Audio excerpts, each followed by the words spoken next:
Hi everyone, welcome to my channel.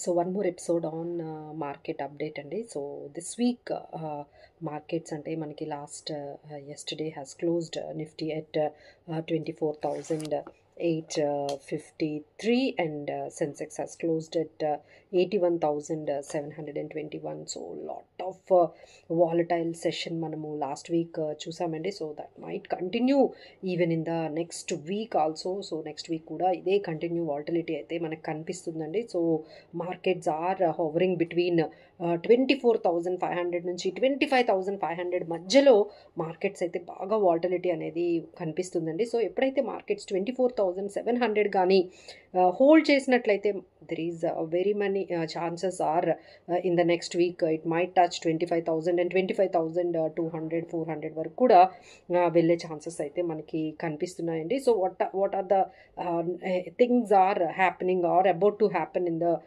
Next week మనం చూసుకున్నట్లయితే RBI has announced to give huge dividend almost 2 lakh crore rupees గవర్నమెంట్కి RBI dividend రూపంలో ఇవ్వబోతుందండి. So already declare చేసేసారు. So that is a huge good news for our economy because మన physical deficit తగ్గుతుంది.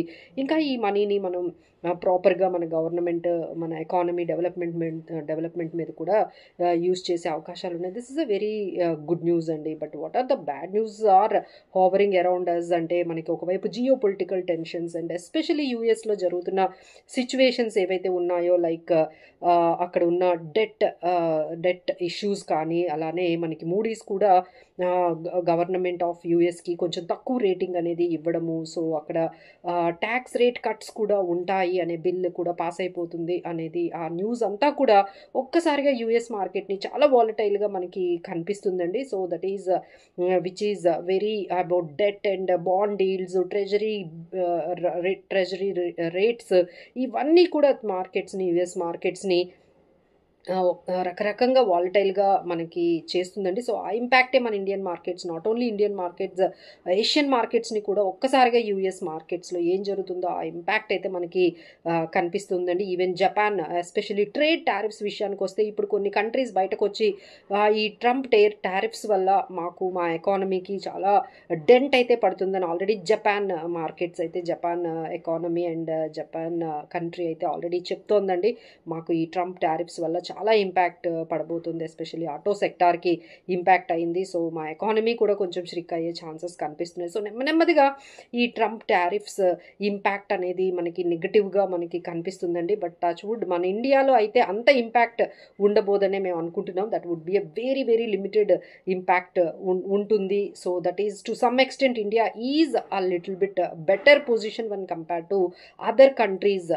Like China like UK like Japan వీటితో మనం compare చేసుకుంటే కొంచెం బెటర్ సిచ్యువేషన్స్గానే మనకి కనిపిస్తుందండి. And one more thing we can expect good news is RBI might reduce the repo rates once again. So అది కూడా మనకి మార్కెట్ మనకి గుడ్ న్యూస్ ఉందండి. So only the thing is global news మాత్రమే మనకు కొంచెం నెగటివ్గా కనిపిస్తుంది. Apart from that any opportunity you can buy few good stocks being stock specific and sector specific. Example like ఇప్పుడంతా కూడా మాన్సూన్ మంచిగా మనకి ఐఎండి మాన్సూన్ ఎక్స్పెక్టేషన్ అయితే అబోవ్ యావరేజ్ అబోవ్ మాన్సూన్ కన్నా ఇంకా ఎక్కువ మనకి ఉండబోతుంది ఇండియాకి అంటున్నారు. సో ఆ మాన్సూన్ స్టాక్స్ లైక్ ట్రాక్టర్స్ కానీ లేకపోతే ఆటోమొబైల్ కంపెనీస్ కానీ లేకపోతే మనకి ఈ fertilizers companies so let's a Rallis India RCF Deepak Fertilizers M&M Hero Moto Bajaj Auto Marico ఇలాంటి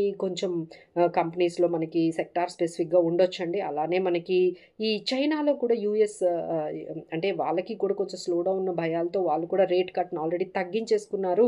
సో దానివల్ల మెటల్ స్టాక్స్ కూడా మళ్ళీ లైమ్ లైట్లోకి వచ్చే అవకాశాలు కనిపిస్తున్నాయి. అలానే డిఫెన్స్ సెక్టార్స్ అయితే ఇంకా మన ఇండియాలో చెప్పనే అవసరం లేదు. So defence sector is holding good అండి. అందరి పోర్ట్ఫోలియోస్ని కొంచెం డిఫెన్స్ సెక్టార్ కొంచెం హోల్డ్ చేసినట్టుగా మనకి కనిపిస్తుంది. అలానే మనకి కొన్ని ఫోకస్ ఆన్ డయాగ్నోస్టిక్ స్టాక్స్ మీద మనం ఫోకస్ చేయొచ్చండి. వన్స్ అగైన్ కొన్ని కేసెస్ అయితే ఈ కోవిడ్ కేసెస్ అయితే వింటూ ఉన్నాము. So polish and Vijaya diagnostic, Thyrocare, Lal path labs ఇలాంటివి కొన్ని మంచి Q4 రిజల్ట్స్తో పాటు కొంచెం ఫోకస్డ్గానే మనకి కనిపిస్తున్నాయండి. సో ఇలా మనము సెక్టార్ స్పెసిఫిక్గా, స్టాక్ స్పెసిఫిక్గా ఏదైనా మనకి వాల్టిలిటీలో మనకి మంచి ఆపర్చునిటీ ఉంటే మనము బై చేసుకోవచ్చు అండి. Q4 రిజల్ట్స్ అయితే మనకి కొంచెం మిక్స్డ్గా, కొంచెం బెటర్గానే మనకి కనిపిస్తున్నాయి. Like IndiGo, Colgate, NALCO, ONGC, PFC, trident, NTPC, green, Visakha industries మంచి రిజల్ట్స్ అయితే మనకి కనిపించాయి. IndusInd bank, RVNL, Ircon, mankind pharma కొంచెం డిసప్పాయింట్ చేసేయండి. సో ఈ విధంగా ఓవరాల్గా